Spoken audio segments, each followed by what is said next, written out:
Good evening, everyone.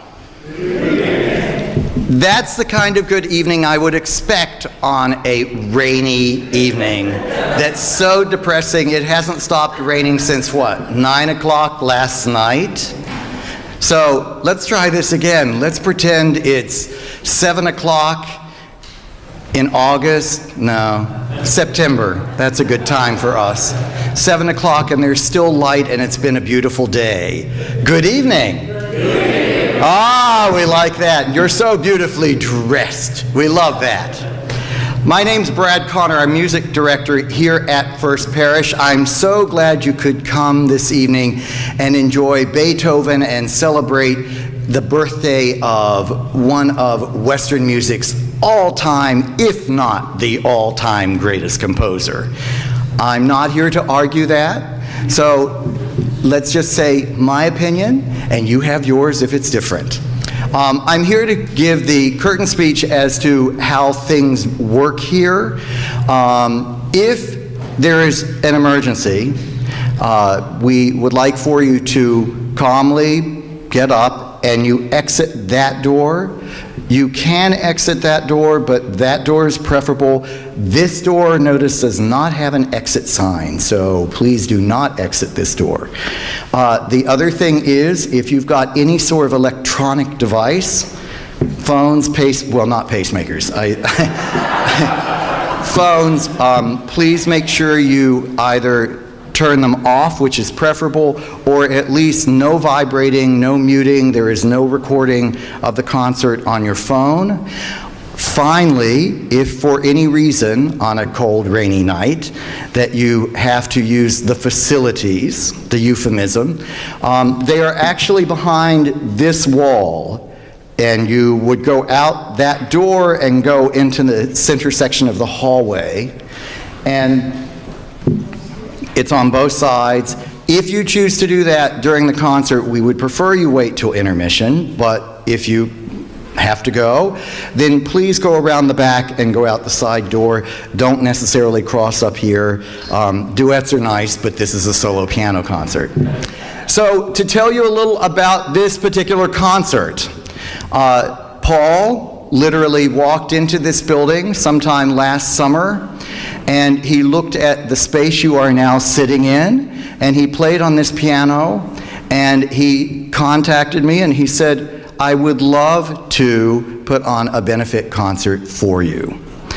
And so that's exactly where this comes from, and we just happen to have chosen the date of today, which is Beethoven's birthday, and it's being debated whether it's 250 or 252 years old today.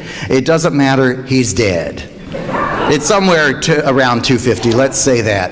And so this seems like a lovely way to celebrate the holiday season by not doing holiday music, but by doing Beethoven. And I just love that. So, you know, it's not all about First Parish for this.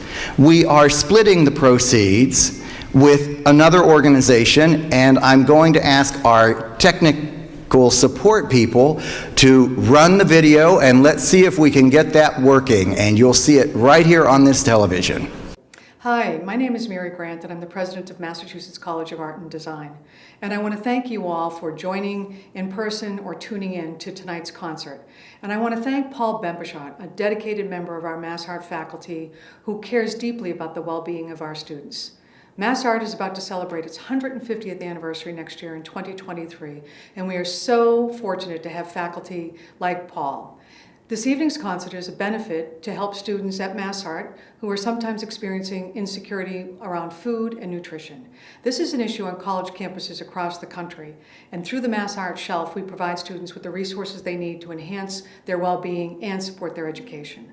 I want to thank all of you for your generosity and your support, and I particularly want to thank you, Paul, for your dedication, your devotion, and the work that you do every day to make Mass Art a better, stronger institution, keeping our students at the heart of all that we do. Thank you all so much, and please enjoy the concert.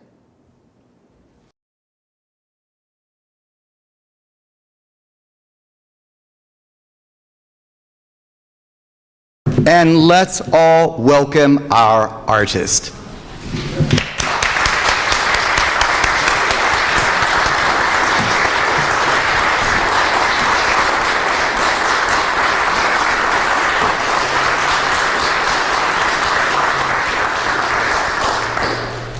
Thank you, Brad, for that. And I can't help but thank again President Grant for the kind words. Now, what concerns me first is that the people listening online, watching online, do not have the program notes. So, Paul, it would be better if you spoke into the mic. Those people online need to hear that. okay, is this better? Yes. Thank you. So I was just saying, my concern is for the people at home who do not have the program notes. So I'll paraphrase them. They're not terribly long, but I'll paraphrase them so that this all makes some kind of sense. Now, you will read in the program notes a couple of theoretical or musicological buzzwords, those nasty things that I have to use in class, and I simply can't rid myself of them. But so I will make these words clear so that you understand what Beethoven is actually doing. Now, I think I should bring the microphone across over here, right? I wouldn't, if you move the mic, then you're going to, if you move the mic, move it back because you're going to be... No, I'll bring it back here. Yeah, all right, yeah. See how technical this is? All right. The first sonata, Opus 90, is one of the least played, and it's, for me, one of the most beautiful. And the second movement is, as we refer to it, as one of the most Schubertian and therefore the most lyrical of the works that Beethoven ever wrote. It's an absolute jewel of a movement, and the story behind this sonata is rather fictitious. His first biographer, who was a rather self-indulgent type named Anton Schindler, decided that this sonata had to have a story. And it's apparently about somebody who was madly in love with somebody else and it wasn't working out. So the first movement is apparently the struggle between love and hate or something like this, and the second movement is the reconciliation. Now, when you hear it, it makes sense. When you read it just offhand, it's absolutely ludicrous. Beethoven was not that kind of sentimental composer at all. He had his strange moments. One of the stranger pieces for me is Für Elise, which I'm very, very vocal about saying that I do not like that thing. And he also wrote a lot of junk to put butter on his bread, as we say in French. The Wellington's Victory Symphony, all the Gaelic and Irish and Scottish and these folk songs that he reset to, make money during a dry spell. But anyway, but this is rather interesting what he does. Now, there is one of these buzzwords, the cyclic principle. Now, this is as old as the hills, and then some. The cyclic principle was created for the unity of the early Mass. And it is a way of uniting, one could say, spiritually and subcutaneously, the congregation.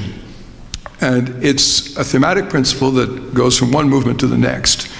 Beethoven becomes an absolute master of this, and one of the great absolute masters before this was taken over lock, stock, and barrel by Wagner in his operas. But what Beethoven is doing here in the middle of his, or end, if you will, this is arguable, of his second period, beginning third period, is extremely interesting. You're going to hear this leitmotif,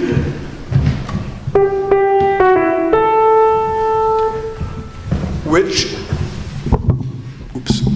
he will transform into many guises. In the left hand, accompanied by terribly difficult broken chords stretching a tenth. And in the third movement, this leitmotif of the first movement, inverted, becomes the leitmotif of the second. Instead of in minor, we have in major, and leading to this lovely, glorious movement.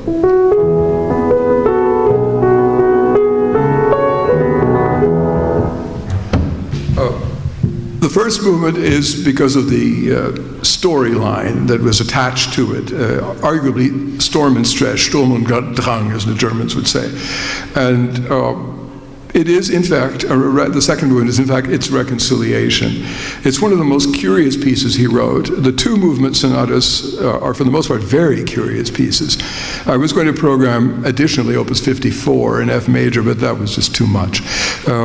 It's a very operatic sonata. We don't know the plot. We don't know how he came to write this particularly strange piece, Opus 54. But this one, with this little legend that Schindler apparently invented or improvised, it's debatable between Beethoven scholars that there is some truth to this story. Whether it's true or not, it remains an absolutely wonderful piece, and I hope you'll enjoy it.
Now, the first of the two monsters on the program. This is one of the great war horses of the entire piano repertoire, the Waldstein. And as I wrote in the program notes, I was quoting the great Sir Donald Francis Tovey, one of the finest Beethoven scholars, who wrote that he had crossed the Rubicon in terms of difficulties, writing technically difficult music. What Beethoven has done here is almost immoral. On his piano, we could, for example, sustain a pedal through 8 measures, which he wants us to do in the last movement. This is one of the reasons why the nickname of this sonata has been for a while the Dawn or Aurora Sonata. He wants us, for example, in the last movement to do this.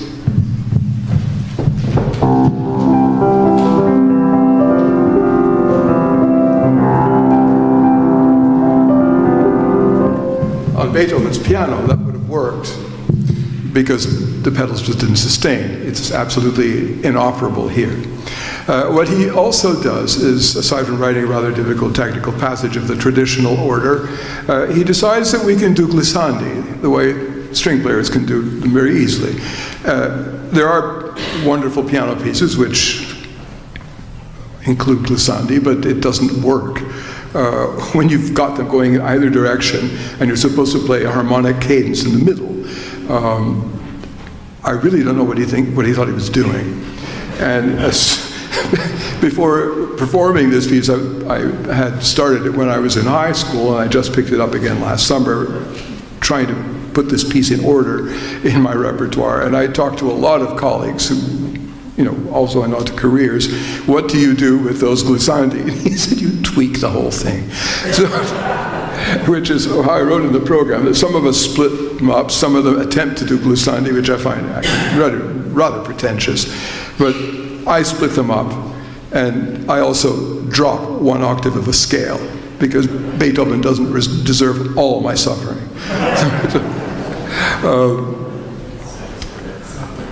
Now, the second movement is rather interesting, and the concept I just mentioned of the thematic unity is less prevalent here, but it's rather important to notice that, first of all, we are quote-unquote blessed with a very small leitmotif, nothing to worry about. A major third. That's, in essence, the entire piece. That's it. In the second movement, he turns it upside down to make it a 6th.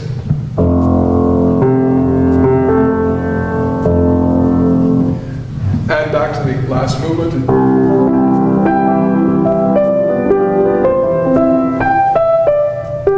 Somewhat related to the third triadic structure of the first movement. What Beethoven is trying to prove here, and obviously he does, is his first work of immense architecture for the piano. This is in the Opus 50 cycle, and we have the Eroica Symphony, which is one of the longest and most successfully unified pieces that has ever been written. It is the subject of numerous books, and it is inevitable on a Beethoven curriculum to teach it. So in these Opus 50 to Opus 60 and a little beyond, we have some of the most extraordinary things that he wrote. The 4th Piano Concerto, for example. Opus 61 is the Violin Concerto. Opus 59 are the 3 Razumovsky quartets. And Opus 54, the Little F Major Sonata, which I think is an important work, very important work. And Opus 57, the Appassionata. So Opus 58, the 4th Concerto. We're not lacking in riches in this part of Beethoven's life. But what he's done here is literally, as Tovey said, cross the Rubicon in terms of not only pianistic difficulty, but in terms of architectural unity and, well, integrity. The work is, in the words of many of my colleagues with whom I, quote-unquote, consulted the last few months, it's very annoying, but it's very effective.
So this is just a quick reminder to everyone. I announced it in the first half, but I also want to make sure that you remember it, that tonight's concert is a benefit not only for First Parish, but for the shelf at the Massachusetts College of Art and Design.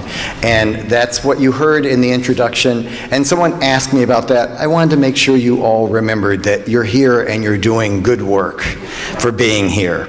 Also, I'd like to remind you that immediately after the concert, we're having a Beethoven birthday party in the common room, which is straight back here. We've got cake and balloons for you. So please join us for that celebration. And talk about celebration, let's bring Paul back on.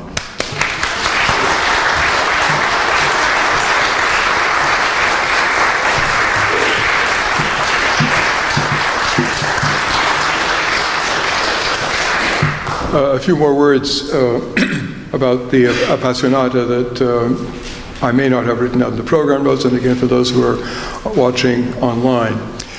Here is when Beethoven becomes very, very serious about his leitmotifs, and very compelling.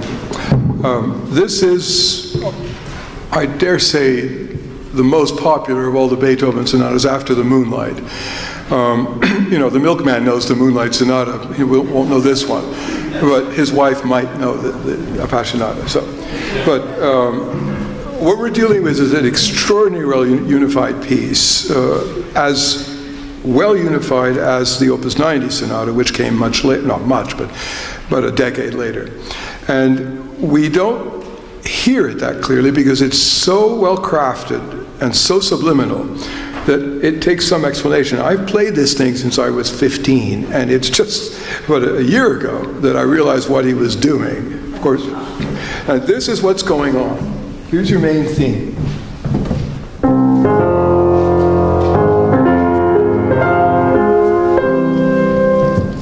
And he'll develop this through the entire first movement. When we get to the final movement, the third movement, you're going to hear this kind of toccata-like moto perpetuo, perpetual motion.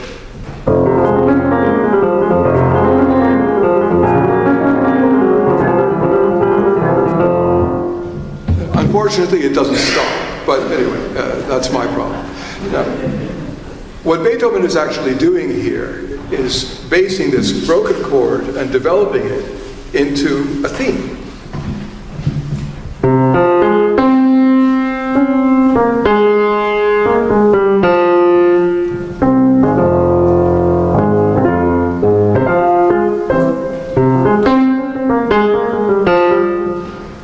This is how he unifies the whole piece, with this triad.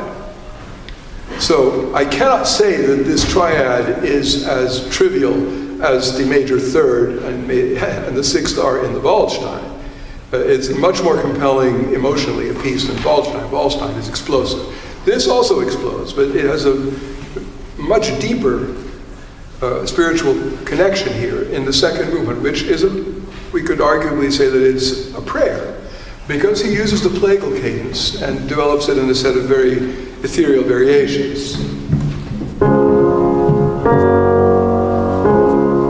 We know this from many, many different hymns across the Christian liturgy.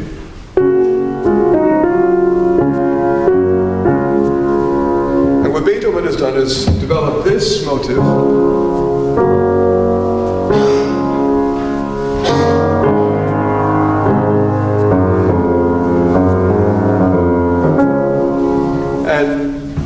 extended it into a set of beautiful variations that are at times very gripping. Now, what is rather strange about this movement is it doesn't end peacefully.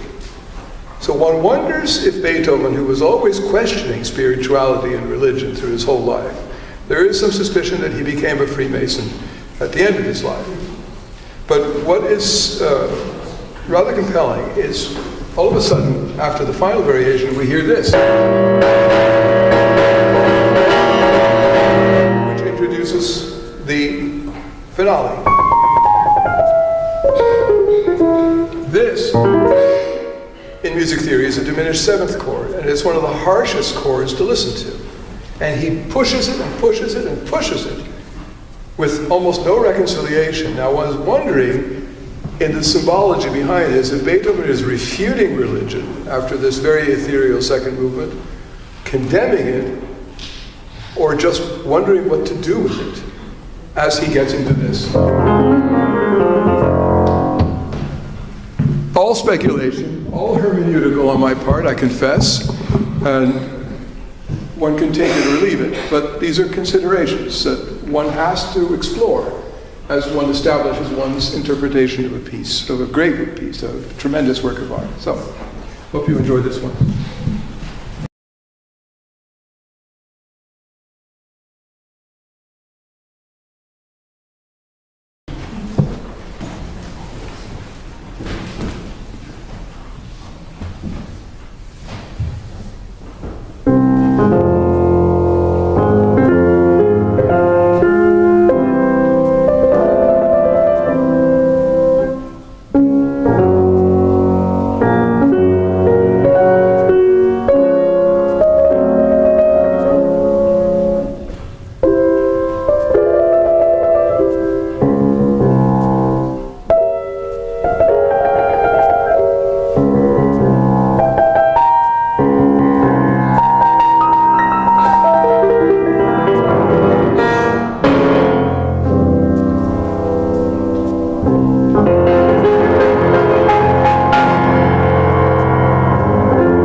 Would you like some quiet? I spoke of Schubert at the beginning of the program. Here is a little waltz that not many people know, which I find absolutely adorable.